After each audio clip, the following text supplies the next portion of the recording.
왜냐면 지금 시리즈가 끝나면 그 다음에 하는 거는 딱히 어려운 게 없잖아.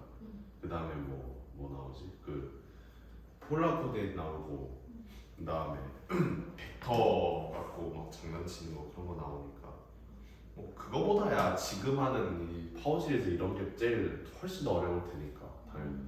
그러니까 그냥 지금이 제일 문제다 생각하고 그 다음 거를 하는 게 좋겠죠. 그래서 복습을 합시다.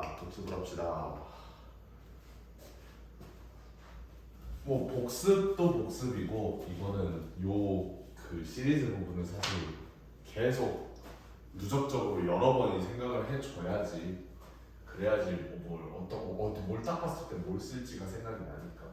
리뷰 시리즈 컨버전스 테스트들. 네.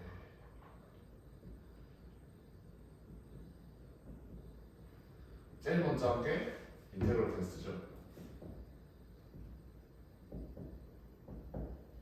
얘는 F가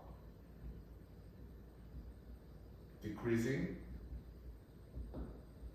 continuous, positive.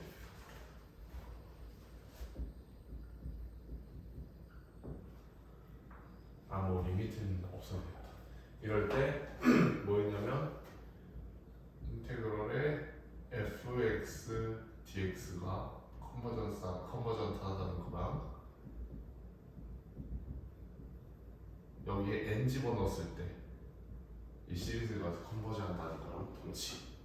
그렇죠? 그래서 얘는 어떨 때 쓴다 그랬냐면 딱 봤을 때 fn이라고 하니까 당연히 n을 딱 넣었을 때 어떤 함수 꼴인데 이 함수가 요 녀석이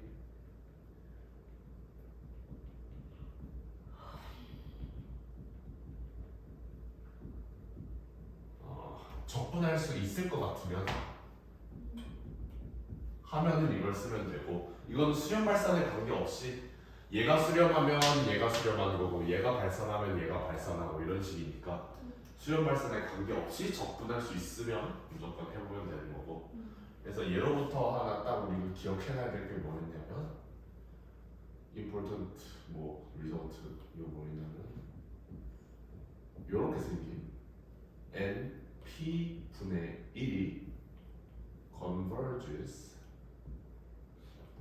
if and only if 동치 조건이라는 얘기죠. p가 1보다 클 때 라는 걸 했었고요. 그리고 여기다가 이제 또 하나 자주 나오는데 뭐 교재에 안 나오는 거를 조금 추가를 하자면 이제 뭐가 또 있었냐면 안 나오네. 뭐 왜 안 나오냐면 사실 똑같은 방법으로 너무 쉽게 유도할 수 있으니까 따로 안 써놓은 거긴 한데 자주 나오는 유형 중에 하나가 뭐냐면 리미트 아니 시그마 n이 한 1은 넣으면 로그가 터지니까 한 이 정도 하죠. n 로그 n의 몇 승분의 1 얘도 한번 생각을 해봐야 되고 되게 자주 나오는 유형이었어요.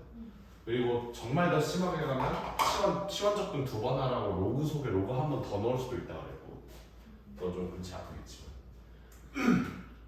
아무튼 그래서 이 파란색 이거 진짜 사실 기준점이지. 그래서 이제 나중에 어떤 비교 판정을 할 때 얘를 왜 생각하냐면 안 나오네? 이 나와?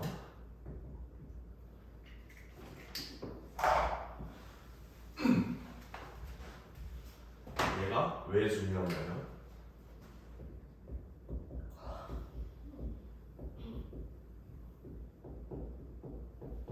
비교 판정이 기준이 되니까. 그래서 무조건 리미트 컴파리즌을 하든 다이렉트 컴파리즌을 하든 얘 꼴로 오게끔 하는 게 가장 쉽고 만만하니까. 그래서 그렇다는 거고. 그 다음에 이제 컴파리즌 테스트가 나오는데 컴파리즌 테스트 물론 얘는 두 개가 있죠. 다이렉트가 있고 리미트가 있는데 다이렉트는 부등호라서 다이렉트인 거고 당연히 대소비교가 가장 무식하고 직접 직접적이니까. 그리고 리미트는 리미트 n이 무한대로 갈 때 am분의 am 나누기 bn 얘를 가지고 비교를 하신다. 그래서 다이렉트 같은 경우는 뭐 스테이트먼트 직접 쓰진 않을 건데 뭐 그냥 이렇게 생각하면 되죠. 큰 놈 수렴, 작은 놈 수렴. 이렇게 기억하는 게 훨씬 빠르죠. 직관적이고. 작은 놈 발산, 큰 놈 발산. 이렇게 두 개가 있었고, 그 다음에 리미트 컴파리즌은 이 리미트가 얘가 L이라고 합시다. 그러면 L이 0이면 이게 또 이 속에서 이렇게 나뉘죠. 뭐 하나만 합시다. 왜냐면 이 경우에는 이제 L이 0으로 간다는 것도 어떻게 얘기했냐면 둘 다 당연히 수렴하는 급수면 그 안에 있는 AN하고 BN은 당연히 0으로 가는데 이걸 통해서 뭘 보는 거냐면 어느 것이 더 빠르게 더 강하게 0으로 가느냐, 어떤 것이 좀 살살살 0으로 가느냐. 그래서 둘이 어떤 힘겨루기 같은 걸 하고 있는데 그거를 수치화하는 거라고 생각하면 된다고 그랬어요. 이게 L이 0으로 간다는 거는 분자에 있는 AN이 훨씬 0으로 빠르게 가니까 얘가 무한대로 발산하더라도 그걸 잡아주고 있다는 거. 그래서 이런 경우에는 AN이 훨씬 세니까 센 놈, 약한 놈이 있으면은 센 놈이 밑에 깔리죠. 수렴하는 거니까. 이 상황에서는 AN이 밑에, BN이 위에 해가지고 이 경우에는 BN이 수렴하면 AN이 수렴. 발산도 할 수 있는데 발산은 그냥 대우 취하면 되니까. 물론 근데 대우 취하는 일도 되게 많아서 그냥 둘 다 씁시다. AN 발산, BN 발산. 그리고 L이 어떤 양수다 라고 하면 얘는 둘이 똑같다. AN 수렴 if and only if BN 수렴. 사실 또 여기서 한마디 해야 될 게 일반적으로는 얘가 쓰기 참 편할 것 같죠. 왜냐하면 분자분모 관계없이 다 똑같이 AN, BN 수렴이고 발산이니까.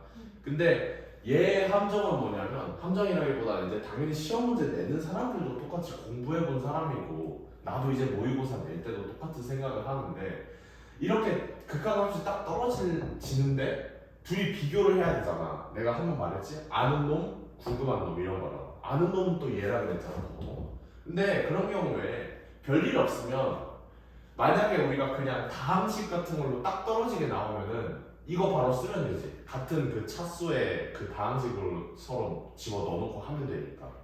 근데 그럼 너무 쉽지. 그래서 일반적으로 로그를 껴놔요. 로그가 자꾸 나오는 게 그래서 그래. 다항식 예를 들어서 n 세제곱 로그 n이라고 그러면은 n 세제곱 딱 끼워놓으면 발산하다가 n 3.1 끼워놓으면 갑자기 0으로 가버리잖아. 그러니까 리미트 컴파리즌 할 때. 그래서 그런 귀찮은 점이 있으니까 그러니까 이제 여기서 이제 머리를 좀 쓰게 만드는 거지. 그래서 자꾸 로그가 나와서 사실은 요 케이스를 더 많이 보게 될 수도 있어요. 시험 문제 쓸 때는. 그래서 그냥 그렇다는 거 잠깐 이해하고 n이 무한되면 당연히 얘 역수 케이스니까 둘이 뒤집어서 AN이 수렴하면 BN은 수렴, BN이 발산하면 AN 발산. 뭐 얘도 헷갈리면 내가 말했던 그거 얘가 뭐가 더 세냐 뭐가 더 세냐 뭐 이 경우면 얘가 훨씬 센 거니까 얘보다 얘가 센 거니까. 근데 세다는 거는 리밋이 0으로 가는 게 세다는 거는 훨씬 더 밑에 깔려있다는 얘기니까 수렴하는데. 그러니까 요 경우를 봤을 때 얘가 얘를 깔아 뭉개거나 반대로 얘가 얘를 밀어내는 등의 어떤 일이 있어야 되겠다. 그런 식으로 이게 요 화살표 방향이 워낙 헷갈리니까 그렇게 생각하시면 될 것 같네요. 그리고 뭐 당연한 거는 뭐 이건 너무 당연하고 그래서 너무 당연해서 써놓진 않았는데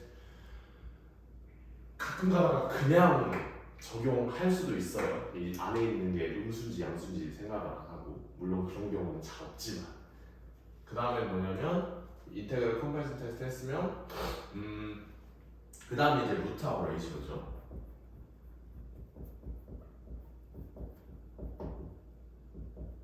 얘는 아이디어가 뭐라고 그랬냐면 등비급수라고 그랬어요.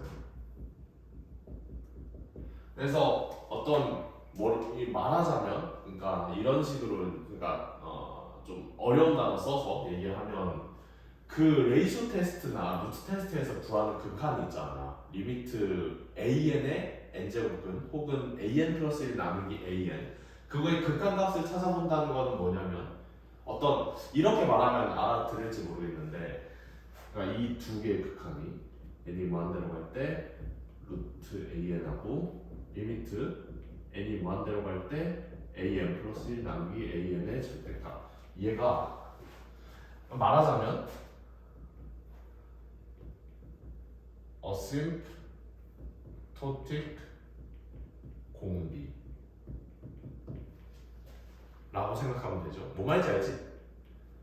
어떤 뭐 점근적인 공비라고 생각하면 대충 합당하고, 내가 그때 저번 주에 이렇게 이거 리미트 까서 설명해 줄 때 보면 명확해졌죠. 그래서 그렇게 생각하면 되니까, 그거랑 똑같이 공비가 어떨 때 수렴하고 발산하냐를 생각해 보면 이거였죠. 얘가 1이냐? 1 기준으로 크냐 작냐. 그래서 이렇게 했을 때 얘는 1보다 크면 무조건 발산이고, 1보다 작으면 절대 수렴. 굳이 절대 수렴의 이유는 지금 절대값을 씌워놨으니까. 그리고 1이면 모른다고 했죠. 1이면 모르. 그래서 보통 일반적으로 딱 정확히 1이 나오는 경우면 어쩔 수 없이 이렇게 두 개로 가셔야 된다. 다른 방법이 없다. No other way. 이렇게 하시는 거고. 사실 많은 문제를 풀 때 이제 주로 파워 시리즈의 수렴 반경 문제 같은 걸 풀 때 어떻게 해야 되냐면, 그걸 해왔을 때 정확히 경계선이 나오는 그런 문제들이거든요. X값에 대해서 어떤 경계선이 나와서 이 경계선 밖에서는 왜 수열이 AN의 X N승이니까 당연히 X N승이 등비수열처럼 생겼으니까 그거에 따라서 X값이 작으면 여기에 들어가서 절대 수렴이 되는 거고, X값이 크면 여기 이렇게 발산이 될 텐데, 그 파워 시리즈라는 거는 그럼 당연히 그 경계선이 있겠죠. 그 경계선이 레디우스 오브 컨버전스를 결정을 하는 거고, 그리고 그 경계선에서 무슨 일이 일어나는지를 물어보게 되겠지, 시험에서는. 그래서 이 방향성이 중요하다. 그래서 항상 판별을 할 때 양수이고 음수이고 관계없이 일반적으로 루트 레이시오부터 해보거나, 아니면 이거 눈으로라도 볼 수 있잖아. 이게 대충 이 극한이 워낙 쉬운 꼴이다 보니까 이 극한이 이렇게 해봤을 때 어디로 갈지는 대충 눈에 보인단 말이야. 그렇게 어려운 일은 아니에요, 얘네 둘에 비해서. 암산이 돼, 사실. 그래서 얘네부터 딱 보고, 그래서 얘를 딱 보고 견적을 내는 거야, 처음에. 그래서 만약에 절대 수렴이 딱 떴다 그러면 신난다 하고 바로 끝내버리면 되는 거고, 근데 일반적으로는 일로 갈 거예요. 안 그러면 문제가 너무 쉬워지니까. 그래서 어쨌든 간혹 가다가 이런 경우가 있는데, 이런 경우에 얘네들을 쓰려고 하면 굉장히 골치가 아파요. 왜? 이걸 만들기 위해서는 일반적으로 좀 묵직한 함수들이 필요하거든. 묵직하다는 건 뭔 말이냐면 다음 함수에 비해서 훨씬 묵직한 애들. 뭐가 있을까? 지수함수, 팩토리얼, 그리고 n의 n승 같은 거. 굉장히 그러니까 분모에 있으면 묵직해서 팍 영어로 식어버리는 그런 애들. 그런 애들이 딱 있으니까 그런 애들을 갖고는 인테그럴에 대한 컴퍼리즌 테스트를 하기 힘들죠. 생긴 게 적분이고 뭐 항을 작게 만들어서 뭐 어떻게 아는 거를 만들기도 힘드니까. 그래서 뭔가 봤을 때 묵직하게 생겼다 싶으면은 그냥 딱 암산을 해봐. 이 값을 암산을 해봐. 그래서 1 밑으로 떨어지면 오 나이스 하고 이걸로 끝내버리면 되는 거지.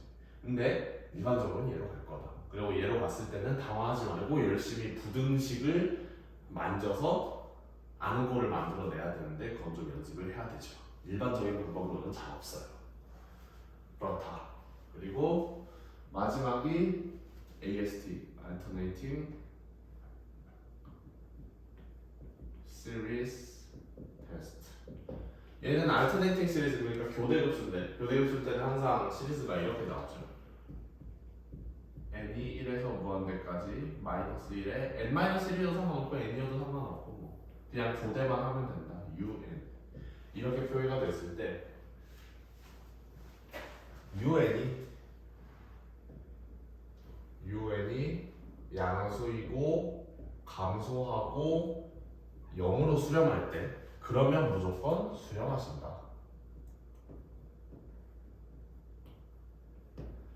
라는 굉장히 쉬운 판정법이죠.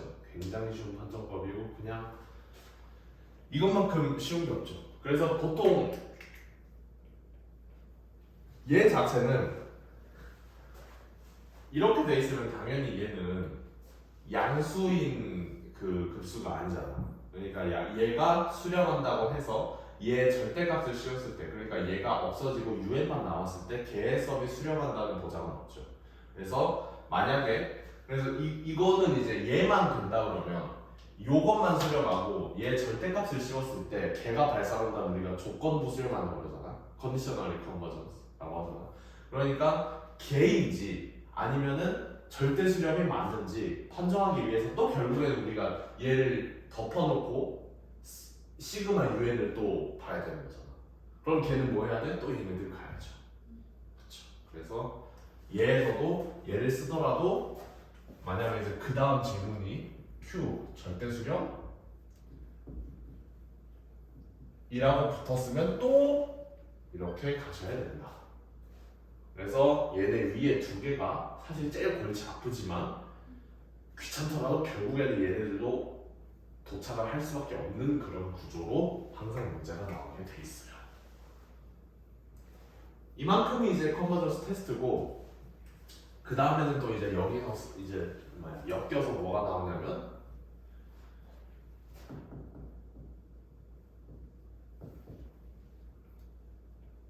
에러 에스티메이트가 나오죠. 여기서 이 시리즈 그러니까 파워 시리즈라든가 뭐 테이너 같은 거 말고 그냥 순수한 시리즈에서 나오는 에러 에스티메이트 딱 두 개죠. 여기서 인테그럴 테스트에서 하나 엮여 나오는 게 있고 그리고 여기 AST에서 엮여 나오는 게 하나 있죠. 사실 나는 스테이트먼트를 까먹어서 뺏겼을 거예요. 네, 넌 알아야겠지. 난 몰라도 돼. 넌 알아야겠지. 그래서 두 개라는 거 보통 진짜 많은 사람들이 내가 너도 그렇고 동료도 그렇고 저번 주 있잖아. 저번 주 거 답에서 다 그냥 얘만 생각하더라고. 알터네이팅 시리즈의 그 A 오류 판정만 생각하더라고. 정말 진짜 그래. 너희들만 그런 게 아니라 이 전에 내가 맡았던 튜티들도 다 그랬어. 얘만 생각해. 얘를 까먹어. 얘만 알아. 사실 얘가 압도적으로 간단해서 그래. 그러니까 머릿속에 얘밖에 안 남는 거야. 근데 얘도 심심치 않게 나와요. 그래서 써주면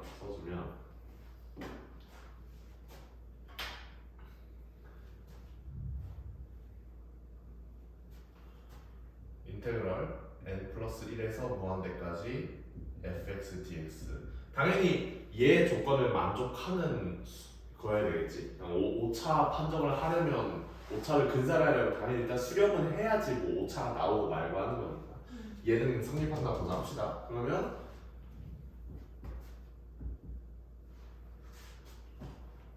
이렇게 쓰자. S-SN 얘는 뭐냐면 S는 전체 합이죠. N은 1에서 무한대까지 FN이고 얘는 부분합이죠. K는 1에서 N까지 FK. 그래서 뭐 쓰자면 이렇게 쓸 수도 있는데 equal K는 N 플러스 1부터 무한대까지 뭐 이렇게 쓸 수도 있겠죠. 어쨌든 그래서 얘가 요 사이에 있다. 뭐 그림 그려보면 사실 얘도 나와. 그림 그려보면 그러니까 뭐 이렇게 함수가 이렇게 있고 우리가 여기서 항을 이렇게 찝어갖고 여기서 이렇게 이 너비 범위 일자리 직사각형을 만들면은 얘의 넓이는 이 시그마가 되는 거니까. 그래서 얘 사이에 낀 거 놓고 생각을 해도 뭐 문제는 없는데 약간 귀찮아요. 왜냐하면 왼쪽 끝에서 이제 직사각형을 만들 때 왼쪽 끝에서 이렇게 만들 거냐 아니면 오른쪽 끝에서 이렇게 만들 거냐 이런 거 갖고 약간 차이가 있어서 솔직히 이제 시험에서 막 나왔을 때 그림 그려보고 막 하면 약간 귀찮아서 그냥 이 정도는 외워두는 것도 좋겠다. 얘는 외우는 게 낫다. 이거고 그 다음 거는 이제 알터네이팅 시리즈의 그 에러 에스티메이트인데 뭐 알터네이팅 시리즈는 기본적으로 이렇게 점점 여기가 리미시면 이렇게 이렇게 들어가는 게 골자다 보니까 한번 아이디어는 뭐냐면 이렇게 점점 수렴을 하는 거잖아. 이렇게 하고 했을 때 그럼 골자는 뭐냐면 여기를 한번 찍었잖아. 그러면 다시는 이 위로 올라오진 않을 거라는 거지. 그래서 이 항 자체가 이 un 플러스 1이라는 항 자체가 이 다음에 절대로 이 오차 이상의 무언가를 만들어내진 않을 거라는 거지. 당연히 이제 얘가 0이고 그래서 그런 아이디어인데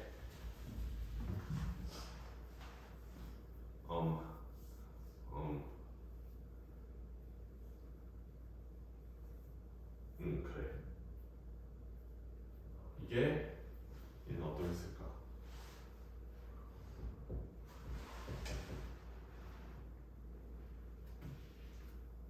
Sn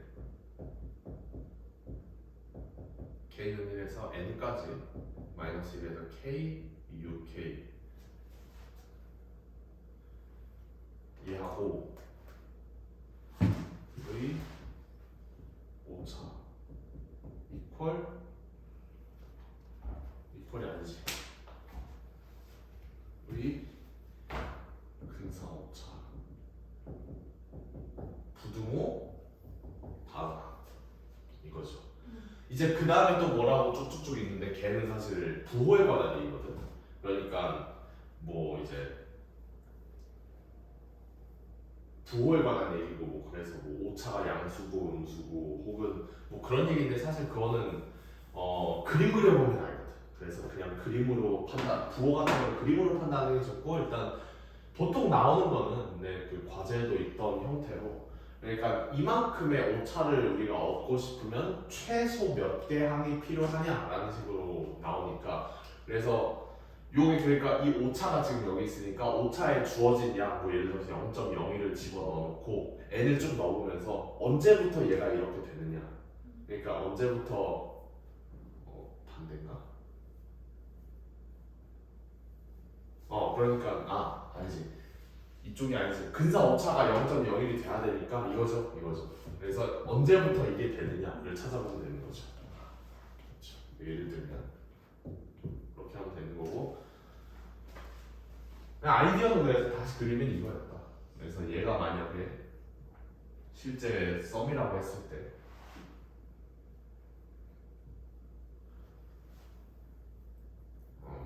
어떻게 얘기를 해야 될까?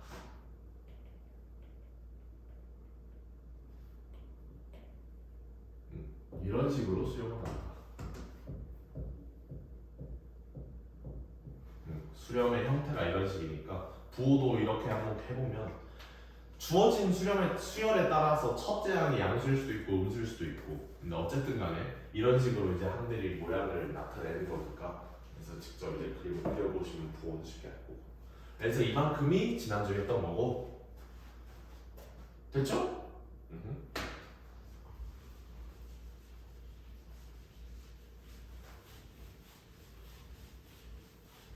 얘네는 진짜 문제 많이 풀어봐야 돼.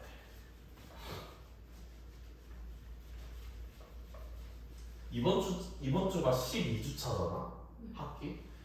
그러면 다음 주가 13주차니까 이제 시험 3주 반 남은 거지 지금. 뭐 지금 당장 시작할 필요는 없을 것 같지만 한 다음 주 중순이나 뭐 다음 주 말부터 정도는 시작을 해야 되지 않을까 싶네요. 그렇죠.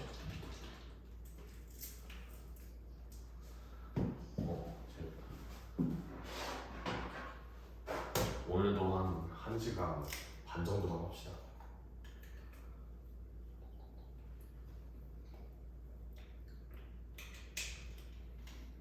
우증이군요. 네. 오랜만에 보네요. 그냥 까먹었어. 면허 안 땄구나 아직도. 네. 딸 계획은 있어? 그럴 수 있지. 따긴 따야 되는데. 그치. 빨리 따는 게 좋은 것 같아. 2학년 안에. 나중에 가면 진짜 시간 없잖아. 자, 그러면 그 다음에는 뭐냐면 파워 시리즈예요.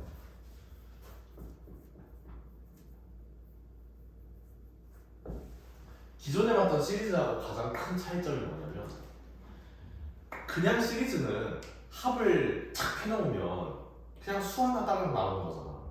근데 만약에 그냥 되게 일반적으로 생각해서 그 썸 안에 x라는 문자를 하나 집어넣고 뭔가 그에 관한 썸을 한다 그러면 걔는 썸했을 때 함수가 나오겠지. 그렇죠? 그게 기본적인 아이디어죠. 근데 그 중에서도 그런 형태의 썸들은 굉장히 많아요. 나중에 볼 그 후리에 시리즈 같은 것도 그런 이제 사인 코사인에 관해서 그 짓을 한 거고, 그리고 이제 뭐 거기까지 그걸 더 일반화할 수도 있지만 거기까지 어쨌든 그런 식으로 그런 식의 어떤 함수를 나타낼 수도 있는데 가장 무식한 거는 사실 다항식에서 아이디어를 얻는 거죠. 그래서 이런 거 시그마 n은 0에서 무한대까지 당연히 다항식의 상수항이 있으니까 이제 0부터 시작을 해야겠죠. an의 xn승 뭐 이제 xn승이 아니라 x 마이너스 상수의 n승으로 쓸 수도 있겠죠. 가장 일반적인 형태를 보면 an의 x 마이너스 c의 n승이라고 쓸 수도 있는데 얘 같은 경우는 뭐 이제 파워 시리즈 centered 뭐 표현이 조금 다를 텐데 아마 at c라고 하는 거고 얘는 centered at the origin이라고 하는 거고 어쨌든 평행이동의 문제이기 때문에 그냥 눈으로 봤을 때 아 얘가 덮어놓고 x-c가 있어도 얘는 y라는 새로운 문자다 라고 하고 우리가 뭔가를 해도 상관없는 거잖아. 그러니까 얘만 갖고 얘기를 하는 게 편합니다. 얘는 좀 뒷전으로 놓고 그래서 파워 시리즈에서 하는 얘기가 그렇게까지 많지는 않은데 하는 얘기만 하죠.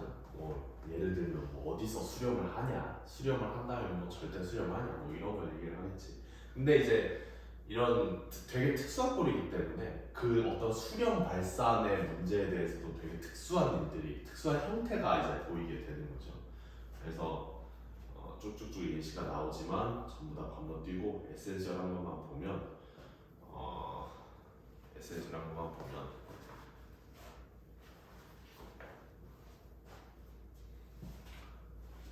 얘 이제 수렴성에 관해서 얘기를 하면 얘 자체의 수렴성에 관해서 얘기를 할 때는 당연히 x가 끼겠죠. 왜냐하면 x의 값에 따라서 이 자체가 수렴하냐 마냐가 이제 결정이 될 거기 때문에 그래서 수렴하는 일반적으로 이제 가장 궁금한 거는 수렴하는 x의 집합 같은 것이 이제 궁금할 거고 그 집합이 일단 어떻게 생겼느냐라는 걸 보면 무조건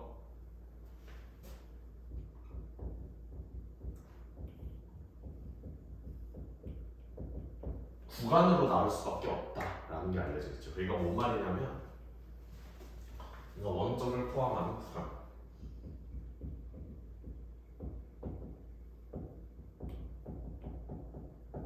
더 정확히 말하면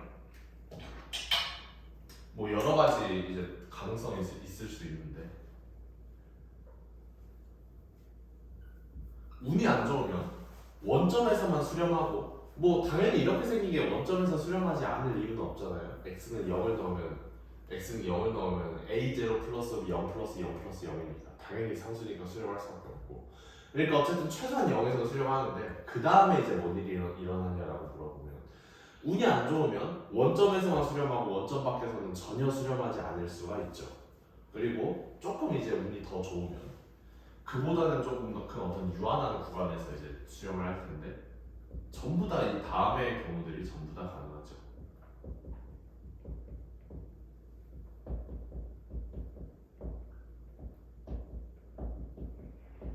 이 있겠고 그 다음에 가장 운이 좋으면 실수 전체에서 수렴을 할 수도 있겠죠.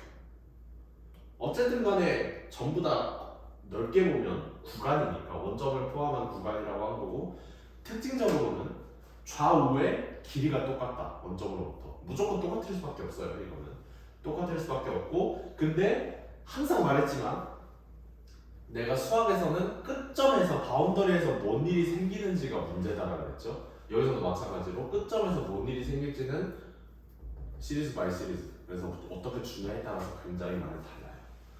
그래서 이런 일반적인 특징이고 그래서 이렇게 나왔을 때 요 R 그러니까 원점으로부터의 그 거리를 보고 우리가 ROC라고 표현하죠. 수렴 반경 Radius of Convergence 라고 하고 이것만 찾으라고 하면 사실 문제가 쉽죠. 굉장히 쉬워요. 왜? 왜 쉬울까? ROC를 어떻게 찾느냐고 하면 얘가 생겨먹은 게 얘가 붙어있지만 사실 궁극적으로 얘 때문에 등비수열의 무언가랑 비슷하잖아요. 그러면은 만약에 얘에다가 레이시오나 루트 테스트를 적용하면 어떨까?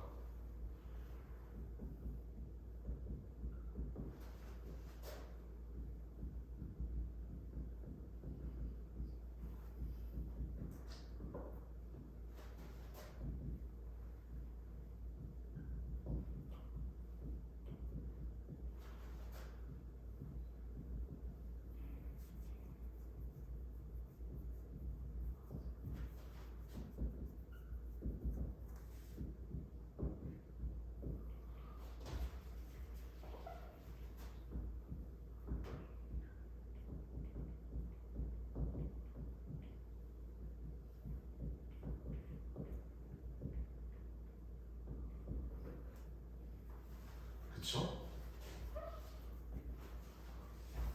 그래서 물론 수렴하려면이 붙었으니까 어쨌든 간에 만약에 얘나 얘의 극한값이 존재한다고 하면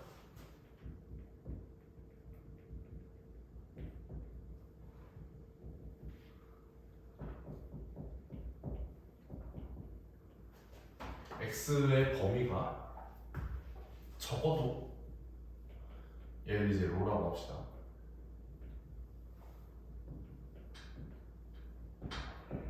로분의 1일 것이다 라고 하는 거죠. 그리고 얘가 바로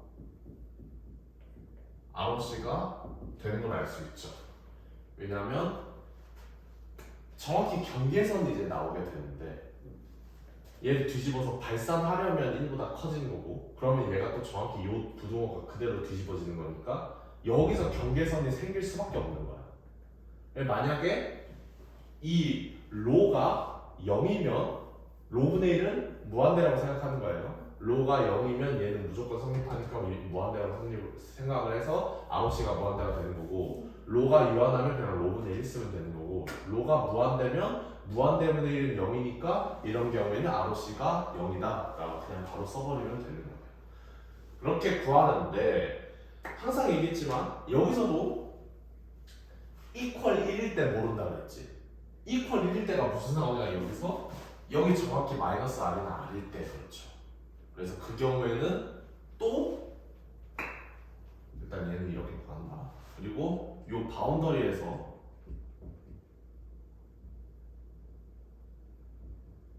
또 뭘 해야 된다?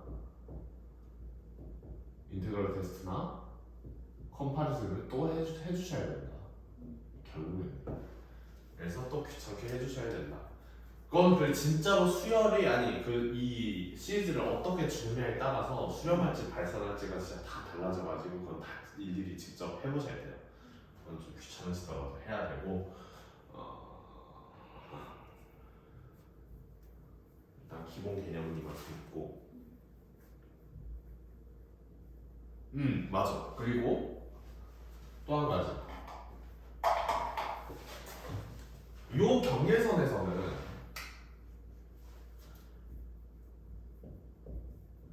발산해도 되고 조건부 수렴해도 되고 절대 수렴해도 돼요. 근데 이 안에서 ROC의 그 인테리어 있지. 그러니까 그 x 절대값이 r보다 스트릭트리 작은 그 안에서는 인테리어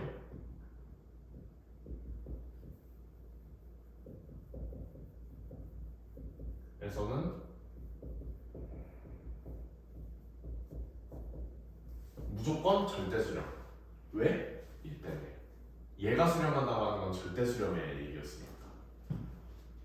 그렇다.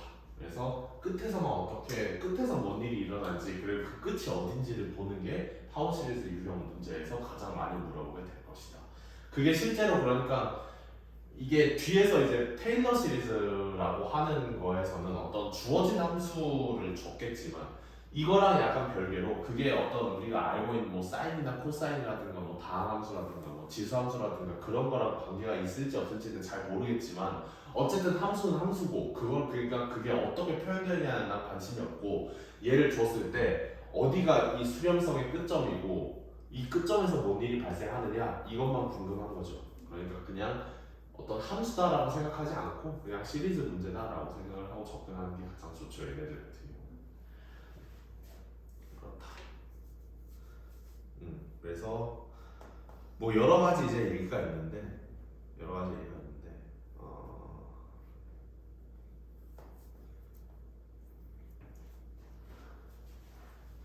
일단 얘까지는 그렇고 요 수렴 발사에 대해서는 그렇고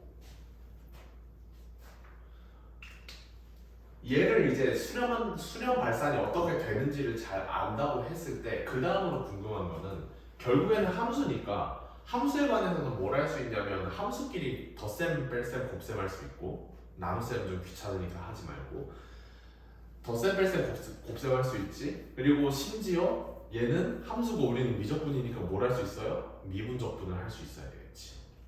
걔네들이 어떻게 된다? 잘 된다 라는 거를 이제 쭉쭉 얘기를 해주는 건데 합 같은 경우는 무식하게 하면 되죠. 우리가 다항식 합할 때 그냥 동류합끼리 모아서 개수끼리 그냥 합해버렸지. 똑같이 하면 돼요.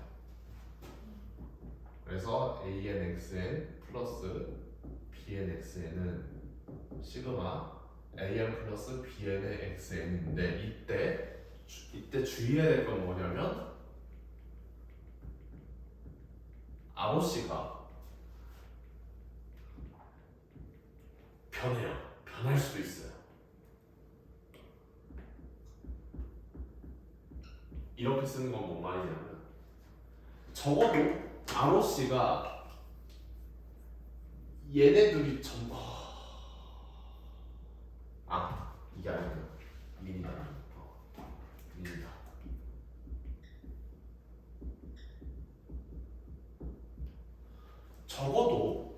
적어도 얘랑 얘가 둘 다 수렴하는 데서는 수열로 봐서 그냥 얘네들이 둘 다 수렴하는 x 값에서는 이걸 그냥 똑같이 써버리면 된다. 그런데 간혹 가다가 어떤 일이 발생할 수가 있냐면 그냥 가장 무식한 예시로 AN이 1이고 BN이 마이너스 1이어봐. 그러면 둘이 합쳐서 0 되죠. 만약에 이게 얘가 이거고 이거여봐. 그럼 둘이 합쳤을 때 0 되죠. 그러면 0이라는 파워 시리즈의 ROC는 당연히 무한대거든. 얘기할 것도 없이. 근데 왼쪽은 분명히 1이란 말이야 ROC가. 그래서 커질 수도 있다는 거. 연산의 결과. 이 연산하면 무조건 그래요. 커질 수도 있어. 그래서 부등호가 그래서 있다는 거. 근데 일반적으로 어쨌든 둘이 공통적으로 수렴하는 어딘가에서는 무조건 똑같이 수렴을 해야 된다. 그거는 보장돼 있다라는 얘기예요. 그리고 차는 뭐 그냥 스칼라 멀티플리케이션 하면 되니까 뭐 딱 얘기 안 할 거고. 곱도 똑같은 일이 벌어지는데 곱은 이제 식이 있죠. n은 0에서 무한대까지. 얘는 좀 성의 있게 써봅시다. 만약에 이렇게 곱을 했을 때 곱의 결과도 똑같이 파워 시리즈로 나타낼 수가 있는데 얘가 또 참 재밌는 게 이게 너무 중요한 거라서 나도 아직도 외우고 있는데 얘도 똑같이 파워 시리즈인데 그러면 이 파워 시리즈 이번에는 이 코에피션트가 어떻게 나오겠느냐? 시그마 k는 0에서 n까지 ak b의 n-k다라는 거죠. 이거 어디서 많이 봤지? 한 가지 어디서 본 이런 꼴을 어디서 본 기억이 있냐면 이항계수 같은 거 비슷하죠? 뭐 비슷하기만 해요 물론 정확히 어떤 관계가 있다고는 뭐 좀 굳이 얘기할 필요 없는데 그리고 그러니까 어쨌든 궁극적인 건 이거죠. 0, n, 1, n-1, 2, n-2 해서 n 0까지 이렇게 전부 이를 딱딱딱 곱해서 전부 더한다 라는 이건데 이거는 나중에 어디선가 볼 일이 있을 거예요. 만약에 전자과를 가면 이런 똑같은 이 연산을 어쨌든 그렇다. 이거까지 지우면 안 되는데 K는 0에서 N까지 A, K, B의 N-K 물론 둘이 순서 바뀌어도 상관없지 여기가 N-K고 여기가 K여도 상관없지 어차피 그래서 뭐 그건 크게 신경 쓸 거 없고 그리고 여기도 마찬가지로 곱했을 때 운이 좋으면 ROC가 커질 수도 있어요. 그거는 근데 직접 확인을 해봐야 되는 거고 그 다음에 뭐냐면 함수가 있으니까 간혹 나오는 건데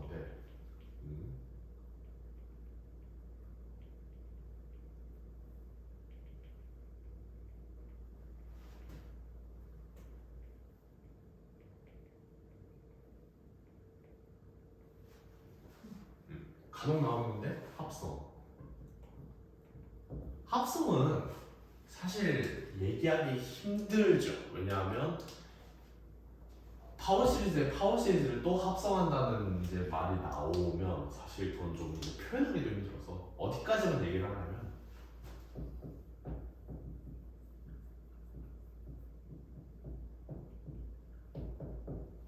이제 이런 얘기만 하죠. n은 0에서 무한대까지 an에 fx에 n 뭐 이런 것만 얘기를 하는데 그래서 얘 ROC가 x r이면 얘 뭐 fx 이런 데서 수렴을 한다 이 정도만 얘기가 나와 있고 진짜 다른 게 아니고 그냥 당연히 요 파워 시리즈로 나타내진 함수가 수렴을 하면 그 수렴하는 범위 안에서는 여기다가 뭘 집어넣든 간에 그냥 당연히 수렴을 하는 거잖아.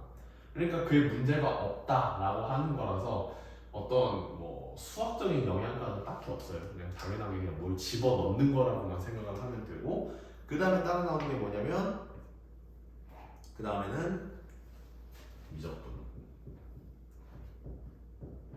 그냥 같이 얘기하는 이유는 뭐냐면 미적분이라고 하면 궁극적인 원리는 term by term. 그러니까 우리가 각 항에 그러니까 AN, XN이라는 각 단항식에 대해서는 미분과 적분을 할 수 있다. 그래서 그거를 미분 또는 적분한 결과를 그냥 합쳐 놓으면 된다. 그런데 만약에 그렇게 했을 때 한 가지 체크해야 될 또 문제점이 있죠. 야 그렇게 했을 때 똑같이 그런 파워 시리즈가 나오잖아. 그러면 새로운 파워 시리즈의 ROC는 얼마일까? 귀찮지만 항상 체크를 해야 되죠. 다행히도 ROC는 그대로 갑니다. 그대로 가. with ROC preserved 이렇게 씁시다. preserved. 그러나 항상 그렇지만 미분적분 같은 극한이나 무한에 관한 걸 다루기 시작하면 끄트머리에서 뭔 일이 발생할지 모른다 그랬어요. 그래서 바운더리 컨버전스 말이 좀 이상한데 그러니까 convergence at boundary may not be changed. 바뀔 수 있다. 그래서 걔는 또 이걸 이용해서 또 일일이 체크를 해주셔야 됩니다.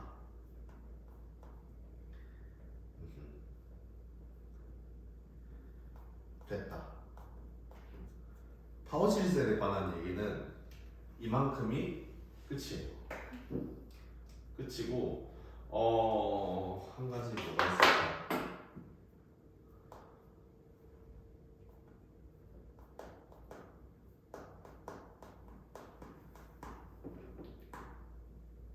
됐다. 된 것 같아요. 그리고 그래 이게 있다.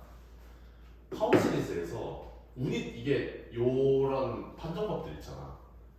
이거 얘는 괜찮은데 이게 만약에 짝수일 때는 살아있고 홀수일 때 죽으면 얘 그대로 이용 못하죠. 부모에 0 들어가고 하니까 안 되죠. 근데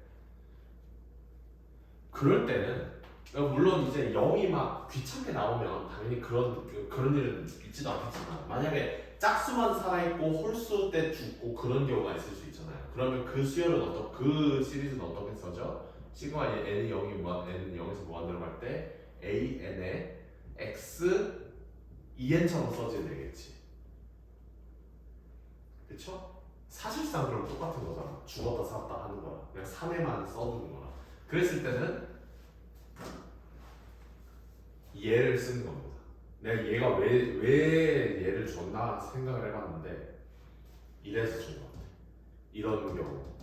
그러니까 이런 식으로 주는 게 되게 많아요. 사인 코사인도 이렇게 나오고 하다 보니까 이렇게 주는 경우가 되게 많은데 그런 경우에 얘를 통째로 yn 같은 걸로 집어넣어 놓고 그 다음에 뭔가를 해본 다음에 얘를 치환하면 얘가 이제 이렇게 되는 거죠. 얘가 이제 x r이니까 얘가 그러니까 이 경우에는 y가 r인 거를 알았어. 그러면 x에 관해서 뭐냐면 x 제곱이 r인 거잖아.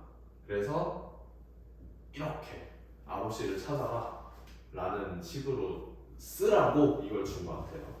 이거는 또 세제곱일 때도 쓸 수 있죠. 그래서 준 것 같다. 이제 생각해보니까. 네. 그래서 그렇게 하시면 됩니다.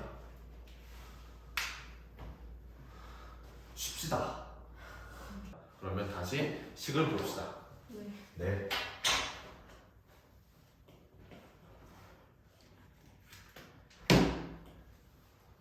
그래서 파워 시리즈로 그래서 뭘 했냐면 파워 시리즈라는 걸 통해서 시리즈라는 형태를 가진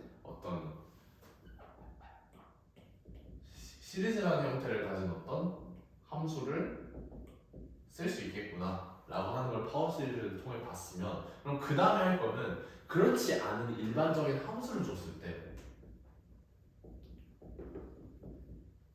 얘를 그러한 시리즈 익스펜션을 할 수 있겠느냐, 익스펜션 혹은 익스프레션이라고 해도 되고, 그러니까 그렇게 쓸 수 있겠느냐라고 하는 건데 여기에 대한 답이 이제 테일러 시리즈죠.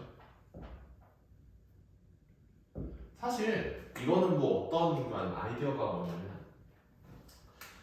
당연히 다항식이라는 함수 클래스는 굉장히 다루기 편하지. 다항식이라는 함수는 다른 함수들에 비해서. 그래서 첫 아이디어는 뭐냐면 함수를 다항식으로 근사를 한번 해볼까? 라고 하는 거에서 출발을 했는데 그렇게 얘기를 하다 보니까 근사를 하고 결국에는 그럼 근사에 대해서 리미트를 딱 그 근사된 다항식에 대해서 리미트를 취하면 걔가 결국 테일러 시리즈가 되는 거니까 당연히 그 시리즈를 직접 뭔가 시리즈를 갖고 뭔가를 하기 위해서 우리가 얘를 하는 거는 아니에요. 분명히 그 리미트 n이 0, 시그마 n이 0에서 무한대가 달리는 거를 직접적으로 쓸 일은 없겠지만 그래도 결국에는 그 논증 자체가 결국에는 그렇게 비결이 되니까 그냥 테일러 시리즈라고 하는 거지. 엄밀히 말하면 얘는 걔에서 잘라먹은 부분화 그건 결국 다항식이지. 시리즈의 부분화, 아니 파워 시리즈의 부분화. 그러니까 그 다항식을 써먹기 위해서 나온 애다라고 생각하면 되죠. 그리고 뭐 실제로 굉장히 많이 알려진 것이 테일러 시리즈가 그렇게 좋은 근사는 또 아니에요. 사실 다른 여러 가지 함수의 근사 방법이 있지만은 똑같이 다항함수로 근사한다 그러더라도 테일러 시리즈로 근사하면 문제점이 뭐냐면 그 점 근처에서만 근사가 잘 되고 그 점을 벗어나면 정말 근사가 안 돼요. 그게 알려져 있어요. 그렇지만 이제 그 항이 점점 늘어나면 늘어날수록 이제 그 수렴도 잘 되지만 또 문제는 뭐 여러 가지 있지. 뭐 예를 들면 그렇게 하면 결국에는 다항식이니까 변수를 n승해야 되잖아. 그걸 더해야 되잖아. 근데 그 변수를 n승하는데 그 곱셈하는데 그 드는 그 어떤 컴퓨터적 비용이 굉장히 크니까 그런 뭐 문제가 있지만 그거는 수치 해석 같은 데서 할 일이고 우리는 관심 없다. 어쨌든 어떻게 써지느냐 너무 쉽죠? 이거는 fx는 는이라고 하는 게 조금 어폐가 있을 수는 있지만 그래도 그냥 는이라고 씁시다. 그럼 f의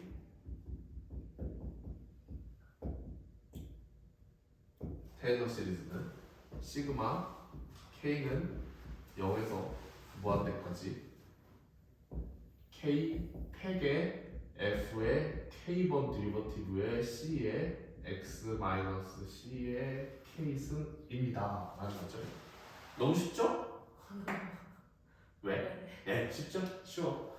그냥 그래서 디리버티브에다가 k 팩토리얼 얹어가지고 하는 건데 결국에는 그냥 어떻게 구해진 거냐면 아이디어는 이거 녹화하셨어요? 근데 아예 그냥 중단을 안 했을걸? 어. 그래서 실제로 올릴 때는 아까 잡담 내용 자르고 어. 그렇게 올리지 않을까 싶은데 계속 돌아가고 있었어. 응.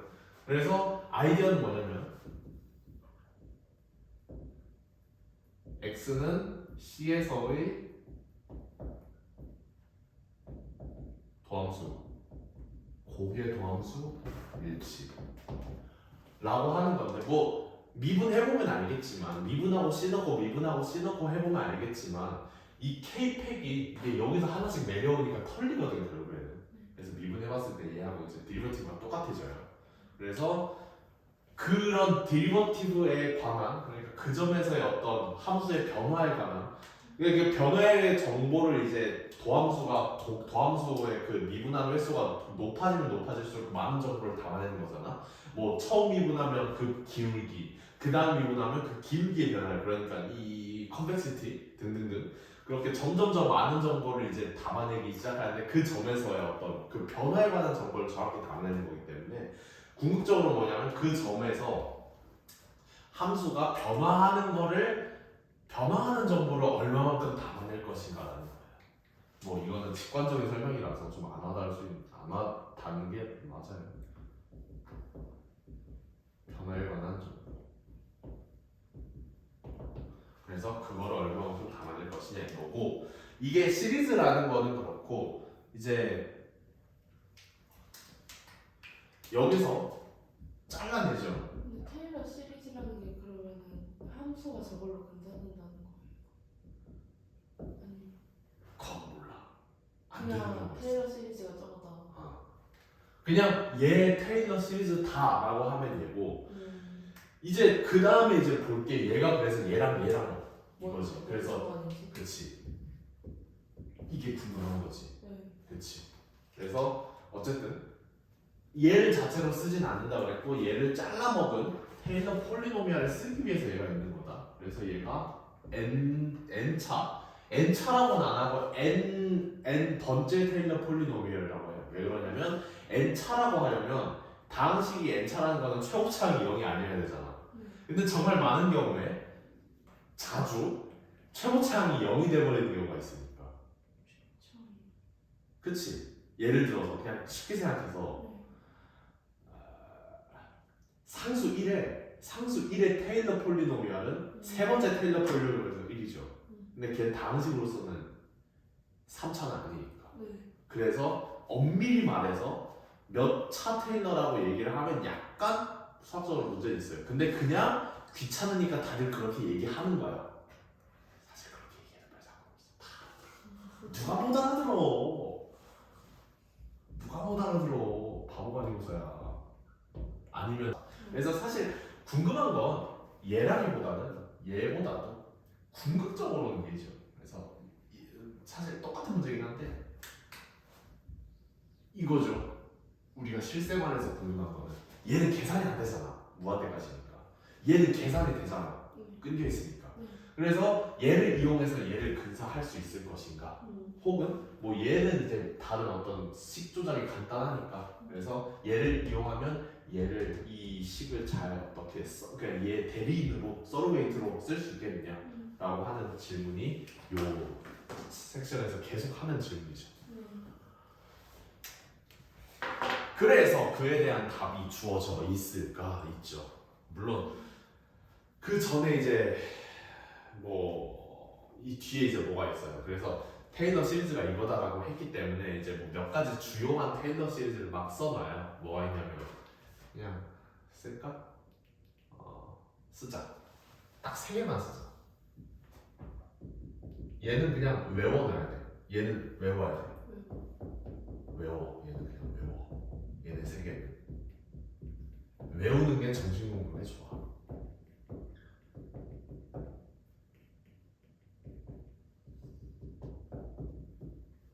나도 외웠잖아.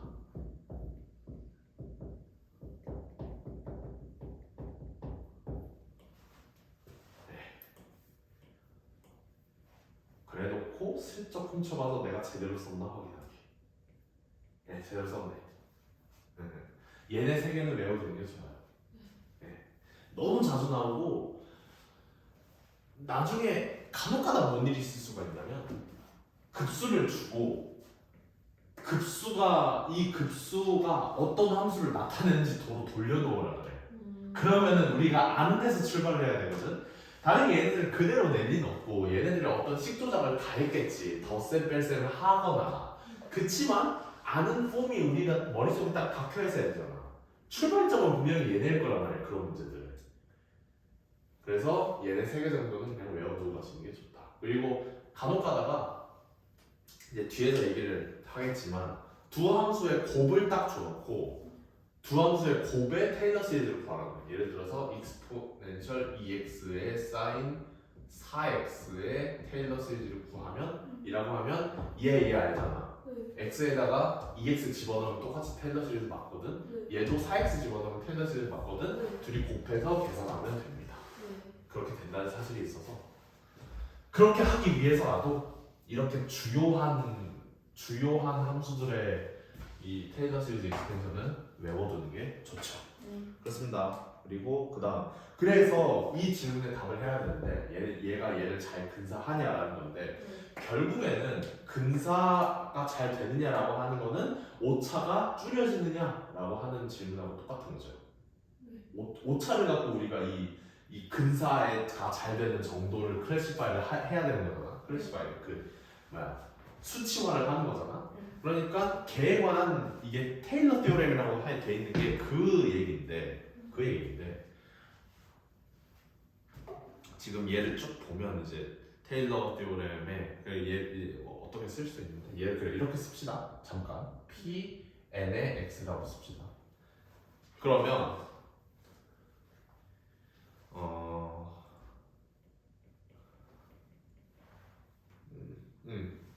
f b 이제 a랑 b가 있는데 a는 c라고 되어 있네. 그러면 얘 노테이션을 따라갑시다. 이제 그 질문 답을 하려면 fx를 근사하려고 pn의 x를 썼어요. 이때 그럼 이렇게 빼놓으면 오차지. 물론 절대 오차는 아니에요. 이렇게 빼놨으면 얘의 오차가 정확히 어떻게 써지느냐. 자, 이렇게 써놓으면 아까도 그랬지만 그 다음 항이랑 뭐가 관련이 있어요. 여기서 안 쓰고 다음 항. 그러니까 여기서 n 플러스 1번째지. 그러면 f의 n 플러스 1에 이제 이게 여기서는 어떤 문자로 써있는데 나는 멋들어지게 좀 유식한 척으로 그 사이를 쓰겠습니다. 그래서 저거 미안 Z로 쓰자. 이게 사실 X에 해당하는 그리스어 문자거든. Z는 이거고 Z하고 Z하고 아무튼 수학과에 오시면 그리스어 문자를 정말 잘 쓸 수 있게 됩니다. 예, 그렇습니다. 그래서 얘가 x 마이너스 c의 n 플러스 1이다 라고 돼 있는데 여기 z가 뭐냐면 sum number between x and z x, c 근데 일단 이거 자체는 알겠죠. 그래서 어떤 식의 그 얘기인지. 그러니까 요거의 요 오차는 이거 이 항으로 나타내지는데 이 안 쓴 그 다음 항으로 나타내지는데 네. 이때 유일한 차이점은 이 디리버티브에 집어넣는 숫자가 잘 모르겠는데 어떤 숫자로 바뀐다. 여기서 이제 랜덤니스가 생기는 건데 우리가 이 형태를 어디서 봤어 사실 본 적이 있어 이 비슷한 거를 하나 있어 딱 하나 뭘까? 저 항이랑 비슷한 거. 이런 식으로 여기서 디리버티브에서 뭔가 썸 넘버로 되는 뭔지 잘 모르겠는데 뭔가 있다라는 식으로 하는 정리가 하나 있었어 딱 하나 있어 지금까지 배운 것 중에 고등학교 때 배웠어 모르겠어? 그거 아니에요? 평균. 그렇지 n의 0 넣으면 얘 그대로 평값정이 나온다 네. 얘는 평균값정이 1 많아요 아. 그래서 나올란가 안 나올란가 모르겠는데 간혹가다 평균값정이 비슷하게 써보라고 하는 경우가 있긴 한데 그러니까 어떤 수의 존재성을 얘의 존재성을 보여라 라는 할 수 있는데 그건 그렇게 중요한 건 그렇게 직접적인 건 아니고 그래서 얘를 통해서 할 수 있는 게 뭐냐면 얘를 통해서 할 수 있는 게 저 문 때문에 그래